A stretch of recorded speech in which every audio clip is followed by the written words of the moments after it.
2, Chapter 8.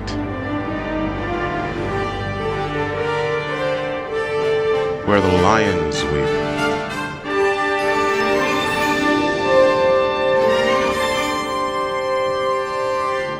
Because of their fortunate accident of breaking the ship's comm unit, their path could not be traced, but the hunt was on for the rogue lover mecha and his strange little accomplice. Police were manning new vehicles and taking witness reports. At locations all around Rouge and all the way into Scotch Plains and Morristown, they stopped other crafts and asked questions. Had they seen any police cruisers in the area? Had they seen a mecha and a little boy aboard? The police could not have imagined where the fugitives were headed. David and Joe did not know this, however. David was too young to understand, and Joe had never been in bad trouble before. He did not know the lengths that Orga would go to preserve their laws. As they dashed over the open seas, the sun alighted in the corner of the sky. The new day was coming in a growing wash of purple, then red against the horizon. The mecha never slept. They did not discern the passage of time the way Orga did. Each new day was just a continuation of events. But this daybreak had a new portent. David did not know he felt like Orga did, at awakening at the prospect of a new and better day. What now stirred his unique processor was hope. Until this morning, it had only been another word in his intentionally limited vocabulary. Now, it had a meaning. He watched the glimpses of sunrise he could glean through the thick fog. Soon he would be a real boy. A real boy. He could feel Mommy's love getting closer as they zoomed over the restless waters.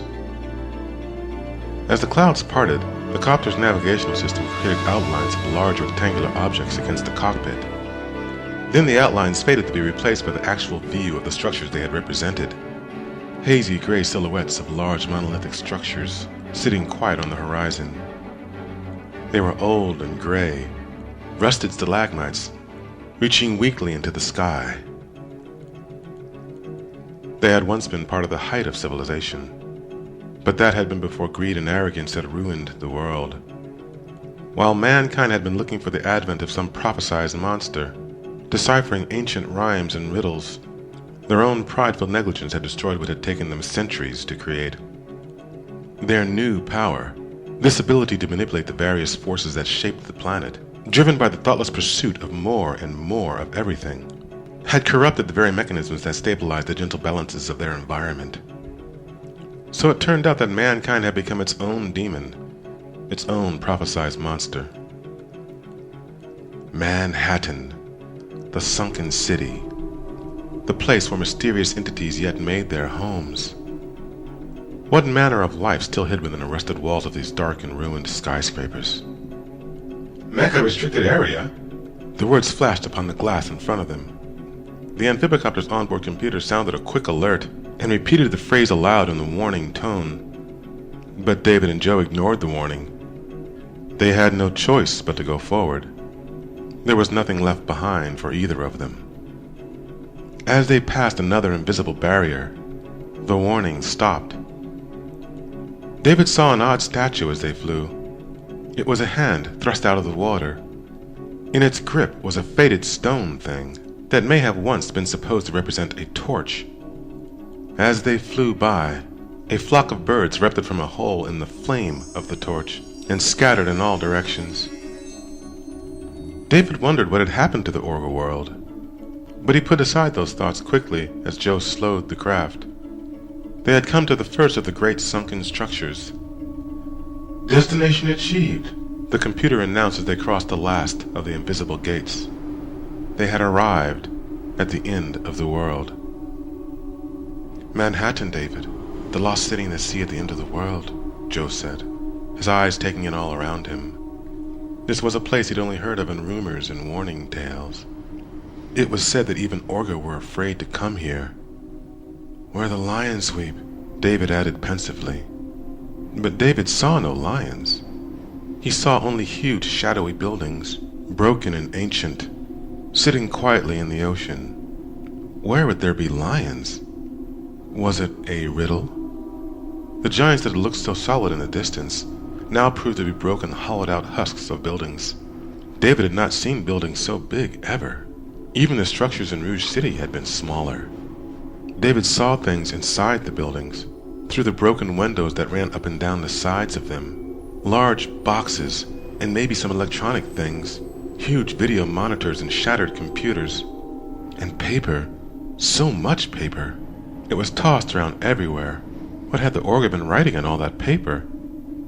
Beneath them were the tops of smaller buildings that barely rose above the waterline. And floating between these buildings were boats. The boats had sails on them and wafted lazily in the breeze. David knew sailboat. All boys knew what a sailboat was. Did people live there? What a mystery this place was. It was indeed something out of a fairy tale. They came to another set of large buildings. These were much taller than the rest. Perhaps they had once reached into the sky, mocking the canopy of stars above, a shining proof through the night that man had conquered the seasons. But all things must pass. They were ominous shadows now. One of them had fallen and now leaned against the other. Rust and corrosion lined the metal frames that ran the length of the ruined towers. David felt a new tension as Joe maneuvered the craft underneath the large fallen building. The giant loomed so large over them that it dwarfed the amphibicopter, and seemed to put some invisible pressure on the craft. This could not be, but passing beneath the structure was exciting in a way that David had not known before. Teddy freed himself from David's grasp and stood on the dashboard. There was definitely something not right about this place. He could sense a rumble, some small vibration all around that did not feel like it should be there. He growled low as he surveyed the area. Joe looked at the small bear. What did it sense, he wondered. Was it afraid? Was it trying to warn them of something? He knew that Mecha were not supposed to come here. Maybe they knew the Orga. Maybe they knew that he and David were here and had set some trap for them. Or what if this blue fairy were indeed some magical thing? He scanned the area but could not discern any threat. In this strange, dark place, however, anything seemed possible. David felt the rumbling, too. It seemed to be coming from somewhere near them. He could feel it all around, but the source of it seemed to be shifting as they moved beneath the leaning tower. Then he had an idea. "Turn around, Joe," he said. What was the boy talking about now? To come so far and then quit? Was he afraid? "We're not going to give up now, David," Joe replied in a resolute tone. But David was not thinking about giving up. He realized they had not changed direction since they'd come into Manhattan. What if what they were looking for had been hidden behind one of the buildings they had already passed? "Turn around, Joe. Turn all the way around," he said, not bothering to correct Joe's assumption. But Joe had finally realized what David meant. He accelerated and flung the craft in an arc. They circled the broken building and were now headed in the opposite direction. There were more small buildings beneath them, and taller ones too. These were more solid-looking structures, more stone than glass. They had a different appearance, older, firmer. Their windows were still intact, but only darkness could be seen beyond the glass. David wondered what lay in that darkness. They could sense the source of the rumbling now ahead of them, and they all three looked that direction. There was some kind of pillar before them, a massive stone object, and water was rumbling down the face of it. Joe lifted the craft up the length of the pillar, and they all gazed up. What they saw shocked them. Before them stood two great feet, clawed feet, paws. They raised their heads, and above them, the riddle was solved. The immense statue face of a lion came into their view. Water poured in a roaring gush from its mouth and eyes. Like a fountain, it wept. The giant statue stood hundreds of meters above the water, and flanking it, in rows along either direction, stood other statues, weeping a torrent of water into the sea. Beyond the statues, a great stone fortress rose from the water, a building fashioned in the style of the ancient towers around them, but this one looked newer somehow. Its walls were not worn and decrepit. The rims of its windows were not browned with rust and decay. Joe flung the craft along the front of the building. It rose hundreds of meters above the lions, and they could look down now on the statues' heads. David could barely contain the excitement that coursed through him as they rose slowly up the frame of the building. Was this where Dr. Hobby lived? Could she make her home here too? Joe discerned an opening in the building where the copter could enter, and he maneuvered the craft slowly out of the sunlight into the shadowy landing dock. They alighted carefully. Destination achieved. Joe pressed the canopy button, and before the door even finished opening, young David set his teddy aside and jumped excitedly out of the craft. "Professor Hobby!" he yelled. "Professor Hobby!" He rushed into the shadows of the landing bay, heedless as usual of any potential danger that may lie there. Joe was more cautious. This place was dark and seemed strange to him. He heard Teddy grumbling in the seat beside him and picked the bear up. "I guess you and I'll have to keep an eye on him, eh, Teddy?" he said. Then the two left the copter to catch up with David, who was already running up the stairs in the back of the dock towards some glass doors. Beyond the doors, a dim blue light shone through the fogged glass. As Joe caught up with David, he saw that the boy had slowed down and finally seemed to be engaging in some caution. He was glad to see it. They still had no idea what lay beyond the doors. Let it be what he wants, Joe thought. He did not know why David's satisfaction would be his own. He was not programmed for these thoughts. As they moved cautiously closer, the doors opened on their own. Joe and David stopped to regard each other for a moment, and then passed through cautiously. This area was smaller, a passageway of some sort. Hallways led into the darkness on either side of them, but David saw before them lie another door. It was not glass like the first ones, but some thick, solid material, and on the face of the door something was written. The letters of the words shone with an eerie light. He walked forward slowly, but already knew what it said. "Come away, O human child, to the waters and the wild, with a fairy hand in hand, for the world's more full of weeping than you can understand." As he stepped closer, David could see the words were not actually shining, but had been carved into the door itself, and through them a quiet room could be seen. Beyond this door lie his dreams. The fairy tale was true. He would tell Mommy about this when he came triumphantly home to her. He would tell her of all his adventures. He saw her now in his new imagination. She would run to him and hug him and shower him with kisses and squeeze him tight and promise to never let him go again, to never leave him alone again, to love him forever. There was a feeling like music inside him now. It sang throughout his body and in the one secret part of his brain, which had all but taken over every aspect of his processing. He had never understood the music of Orga, but now he thought it could make sense. These tones in space, this emotional language. Now this anticipation of his dream come true changed him again. He was happy. He'd be going home soon. Joe gazed on his young friend, the first being he'd ever been given the opportunity to care for. David's face was ecstatic. Check that. Joe had never seen a mecha look so. A new realization came upon him. Maybe David wasn't really like him after all. Maybe David was something different, something new. The boy's glowing smile was contagious, and as Joe returned it, he had another realization. There'd be no place in David's new life for a rogue prostitute mecha like himself. Once David was a real boy, his mommy and daddy wouldn't want the likes of Joe around. But he accepted this. If he never saw David again, this image of him would forever be a bright spot in his brain. A moment he could look back on and relive again and again, in whatever dark place his future found him. He didn't know what love was. He didn't realize how closely he had embraced it. He held his hand out to the door. It was a gesture of letting go for him. "Go now," the gesture said. "Go and find your dream. I'll be here if you need me." David stepped forward. It was his time now.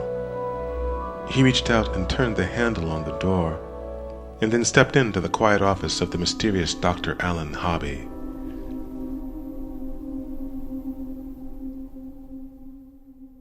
"Professor Hobby?" David said.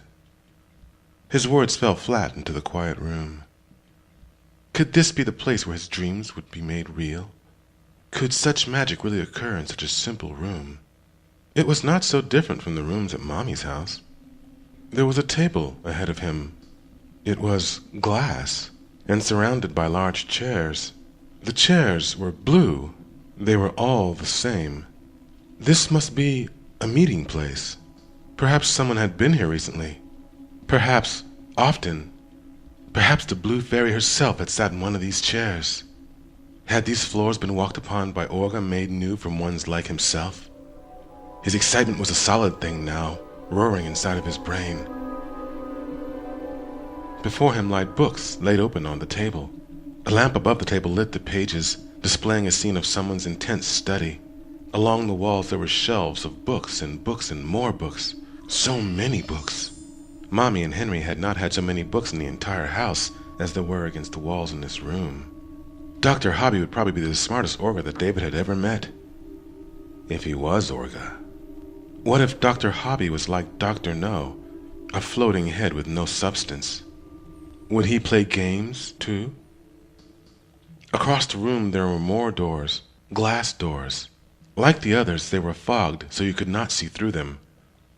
David stepped cautiously towards these doors, his new mind creating images of what might lie beyond.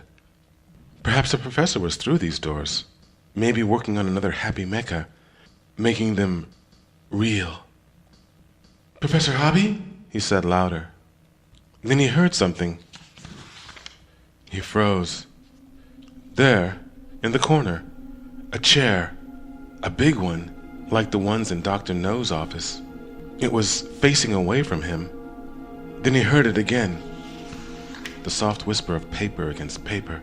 "Professor Hobby? Hello?" The breathless anticipation that he was programmed to simulate felt all too real. Before him, cloaked by the back of a chair, sat the one who held the answer to all of his dreams. He stepped faster into the room and approached the chair, which was surrounded by a fortress of books. The golden light of a small lamp embraced the corner of the room. The professor must be there reading. David stepped up just behind the chair. He imagined the thousands of things reserved for Orga that he too will now know. The feel of the grass of Mommy's lawn against his feet, the eating and the swimming and the running and the dancing, and the million of Mommy's hugs and kisses for him and him alone. "It is happening," his new brain said. "The fairy tales are real." "Hello?" "Is this the place where they make you real?" David asked. It was no more than a whisper, a plea. Then the chair slowly turned, and David saw the one who sat there. The image was logically rejected at first. "No, I did not see that," his new brain said. It was a mental blink. It took a nanosecond, but the image was refreshed and registered again, and verified. A boy sat in the chair. He was blonde. He was dressed in a soft white jumpsuit that hung on him like robes. David's mind froze. The boy in the chair analyzed the other who had come into the room, the one who had called the name of the professor many times. The boy had heard each greeting and request, but it was not his name called, and the voice had not triggered any of his limited lists of profiles. So he had ignored the greeting and continued his task. But then the intruder had asked a question. The question was general. It was posed to no one in particular. It should be responded to. He looked for an appropriate response. "This is the place where they make you read," the boy in the chair said. But the face of the other was doing shock and confusion. The boy had not intended for his response to create this type of reaction, so he did smile to show friendliness. David could not process what was happening. He did not understand what he was looking at. Inside his head, mechanisms that were still trying to cope with new and as yet undefined feelings now choked on the information that they were receiving. The boy in the chair was impossible. He could not be. 1,000 questions were stuck at the ports of David's mind. "Are you real?" David asked. The boy in the chair did not understand this question. He processed it, though, and found a suitable response. "I guess," he said. Then he went back to reading. It was his task.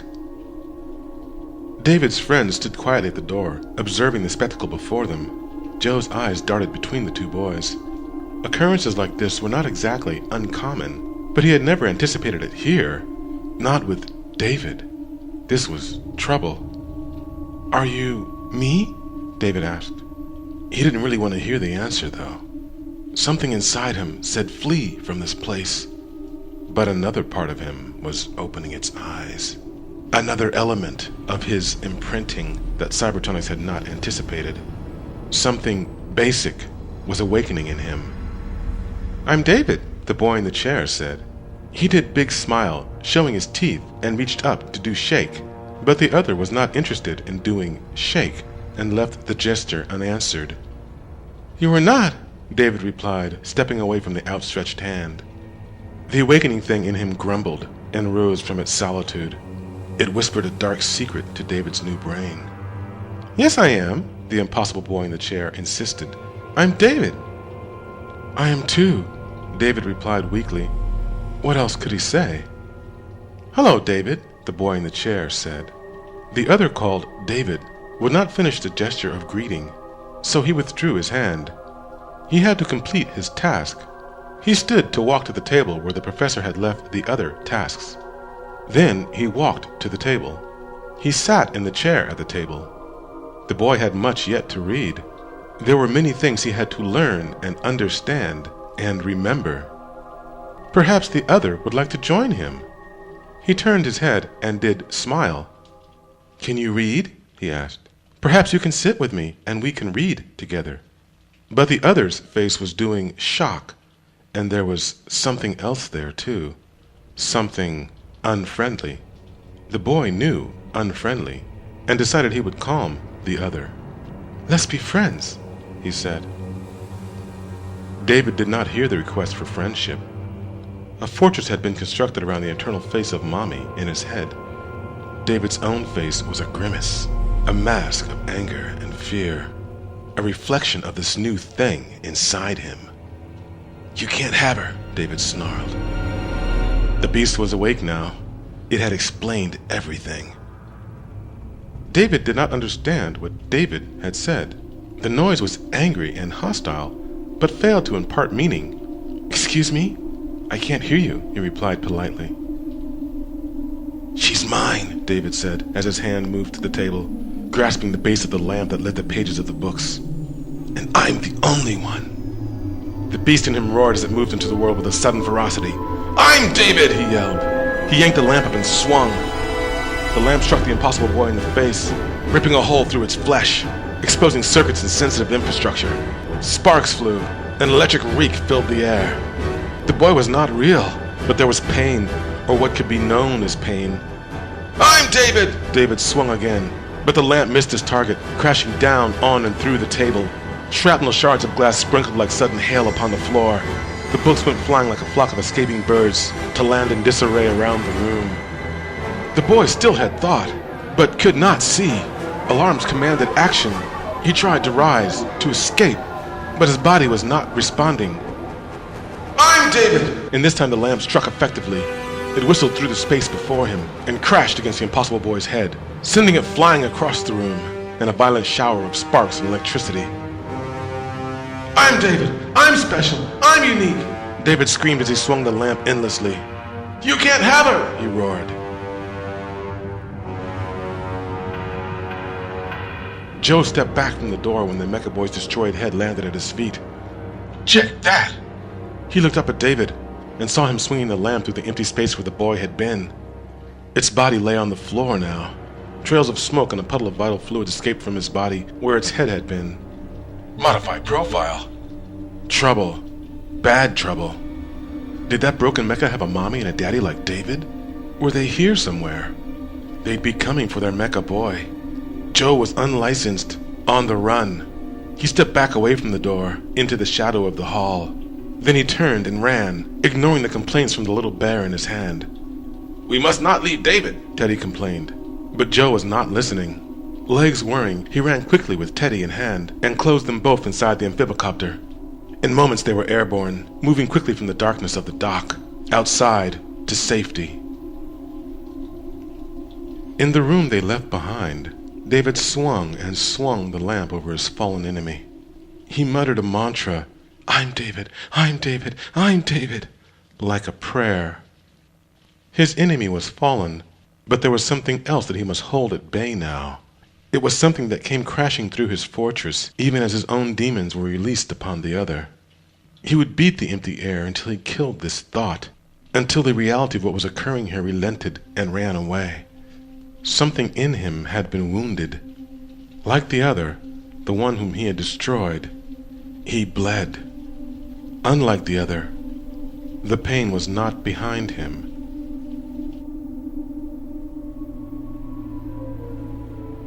The silent figure at the door watched the spectacle for a moment. He'd heard the commotion and had seen the copter dashing out of the dock as he'd run down the hallway. He had ran to his study and seen the mecha boy's head on the floor, smashed beyond repair. In the room, the boy-bot's body lay lifeless, still. But standing above the dead robot, angrily swinging a dented and ruined lamp, stood another David. This David was alive. More alive than any mecha before him. He hadn't expected the boy so soon. "David, stop!" the man yelled and stepped forward. He wrapped his arms around the fighting boy and wrestled the lamp away from him. The struggling mecha loosed the lamp weakly and fell to the floor.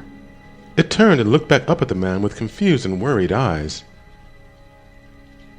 David had thought it was Joe that came up behind him and took the lamp. But when he looked up, he saw another man. An Orga man. His face was familiar, but David could not place it. His hair was blonde like David's, but there was much missing from the top of his head. His eyes were kind and intelligent. He gazed on David with a curious wonder and concern. "This must be Professor Hobby?" David asked excitedly. Professor Alan Hobby, visionary, CEO and Director of Operations at Cybertronics of New Jersey Manhattan Division, looked down with amazement on this boy with the face of his long-dead son. He smiled at his wonderful creation. "Yes, David," he said. "I've been waiting for you."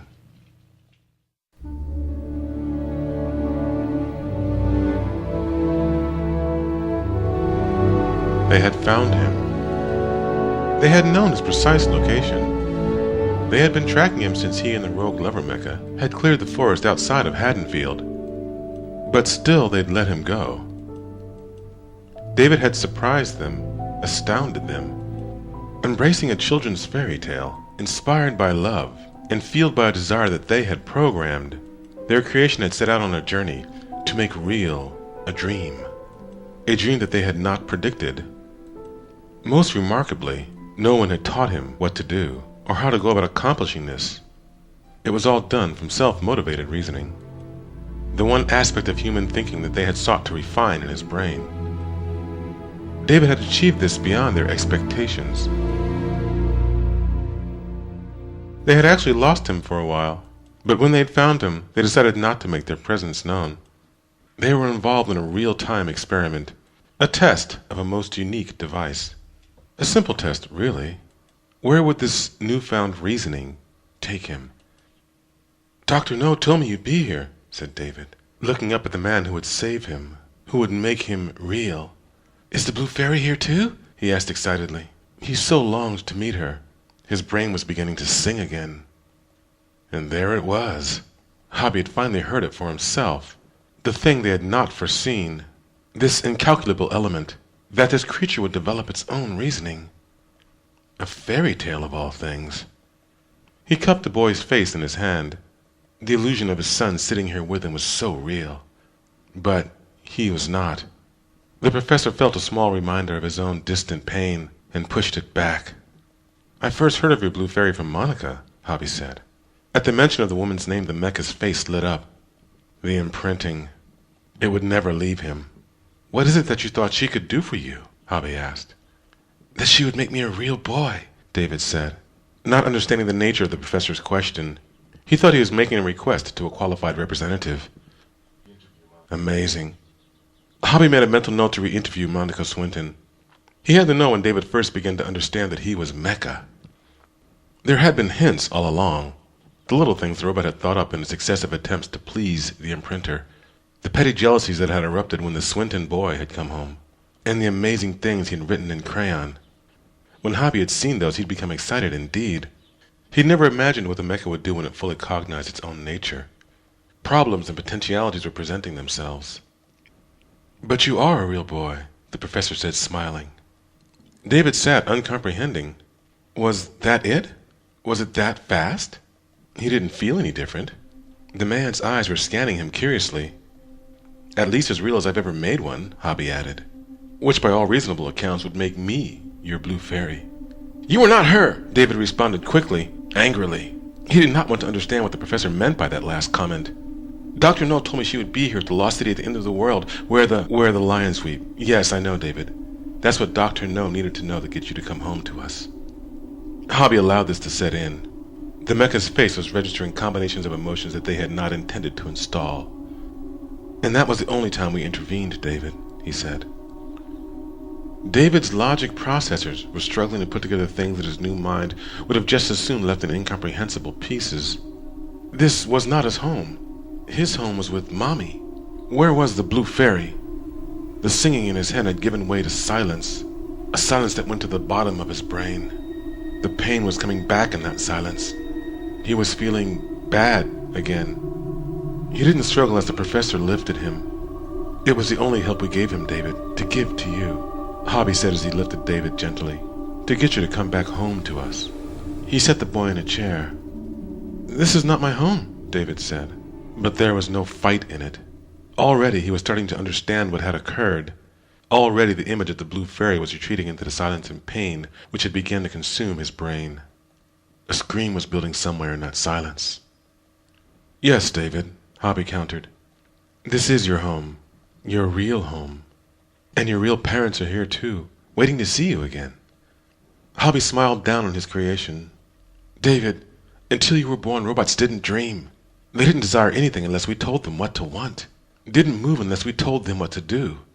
Do you have any idea what a success story you've become, David?" Hobby knelt before the boy in the chair and gazed into his eyes. In his excitement, he didn't see the suffering there. "You astounded us, David," he explained. "We wanted to see just what you'd do, where your thinking would take you. Would it take you to the logical conclusion?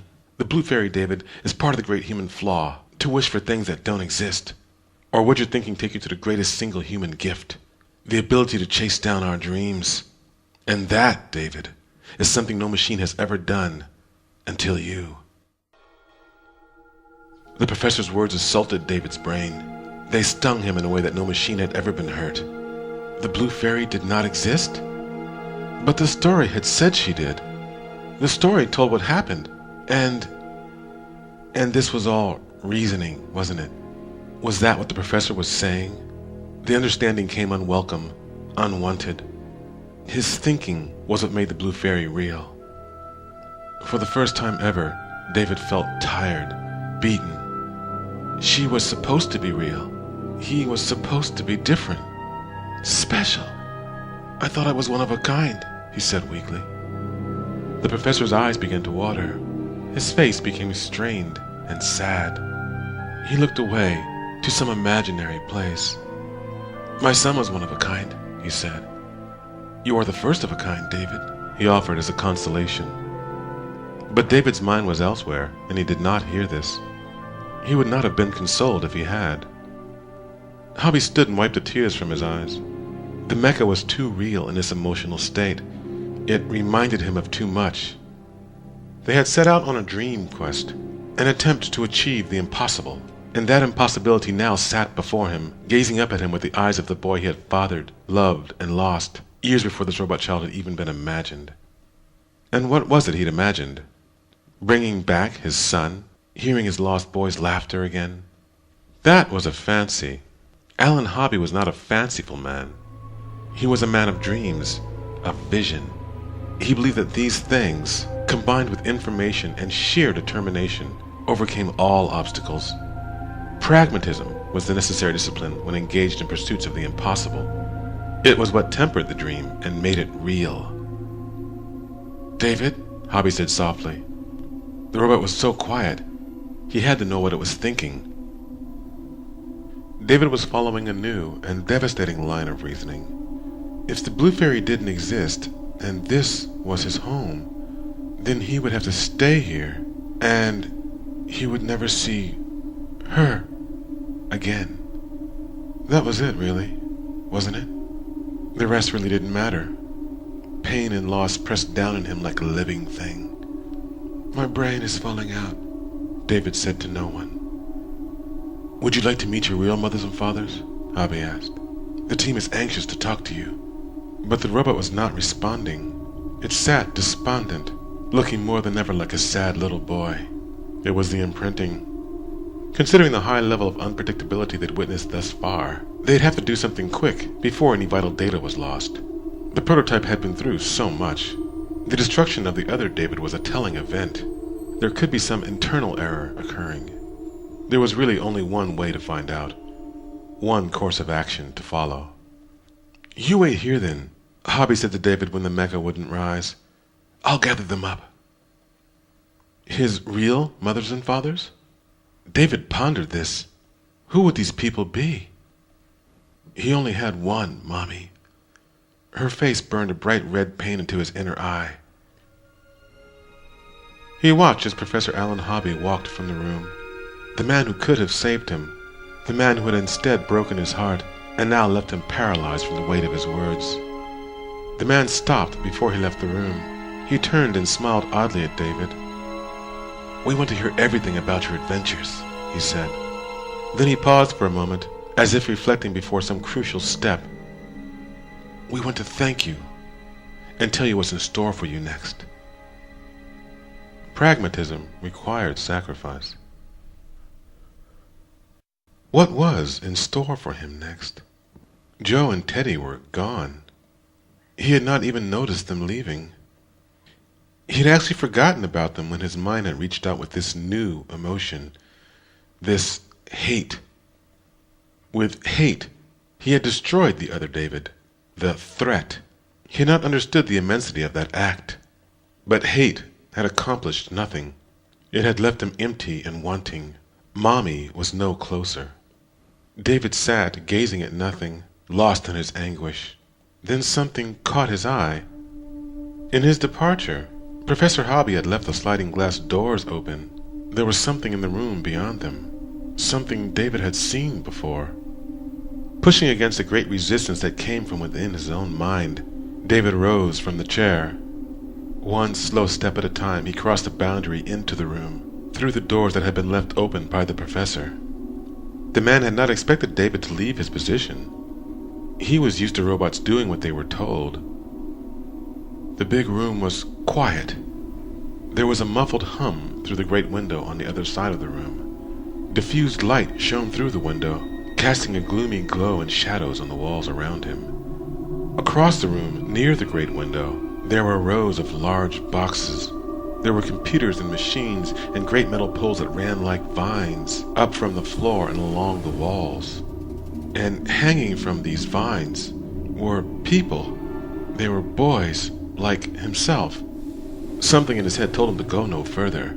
Some part of him that had been tortured too much said that he should go back, that he should sit down and wait for the team, that the team would know what to do, that the pain would be over, and he could... But David saw what he did not want to see. The boys on the wall. They were him. The boys hung still around him. Their expressions were lifeless, vacant smiles. He walked among them. His unblinking eyes surveyed everything, missing nothing. The boys wore white jumpsuits, like the other David had worn, like he had worn when he'd first come to live with Mommy. Their faces were all of the various shades of Orga, and their hair was blonde and black and wavy and curly and long and short. All around him the Davids hung in silence, waiting to be born. And what would they be born into? Their mouths hung open as if some word waited to escape. Their lifeless eyes gazed at nothing. He gazed back. He had been here before, hadn't he? Was this the place where he'd been born? And before that, what had he been? Another lifeless mask hanging from the wall. His mind was running from this place even as his body stepped further into the room. Before him, in a large chair under the great window, sat another of him. The thing in the chair was not completed yet. Its head was opened in the back, like the nanny had been. A mass of wires and connectors hung from the inside of its face. Empty eye sockets looked up at the great window, where the gray light flooded in. A loose mane of blonde hair clung to the rim of its open skull. David stepped closer. He could see out through its eyes from where the back of its head should have been. He stopped at the chair and placed his face behind the mask of the robot. Through its empty sockets he gazed up at the window and saw a silhouette imprinted in shadow against the glass. It looked like a bird. Can you say peacock? And there had been other words, hadn't there? Words and questions and numbers and so many other things that lurked within the countless databanks in his head. Something made a sound behind him. He turned quickly and saw a row of boxes there. Don't go there, his mind warned him. But David could not stop himself from approaching them. He was headed for a great precipice. Beyond lay an abyss. He stepped slowly towards the edge. The boxes were tall as he. On the sides of the boxes was silhouetted the shape within. He knew that shape. He knew what it must be. He should go now, but he had strayed too close to the edge. Across the top of the first box, it read, "A love of your own." And beneath those words, he saw what he didn't want to see, what he'd known all along would be there. David. And there was another row behind him. They were called Darlene. The boxes filled the empty room. He was alone among them. Behind him the sound came again. He jumped. One of the boxes had moved. Was it alive in there? He didn't want to see. He stepped back, away from this nightmare, away from the dangerous edge. But it was too late. He had slipped, and the abyss was swallowing him. What had been an assault from a solitary invader was now a raid by an unceasing army. They had been built too many and too quick. He was not special at all. He was just another blank-faced boy hanging from a wall. He was Mecca, built specific. Just another one of many. Duplicable, replaceable. Alone.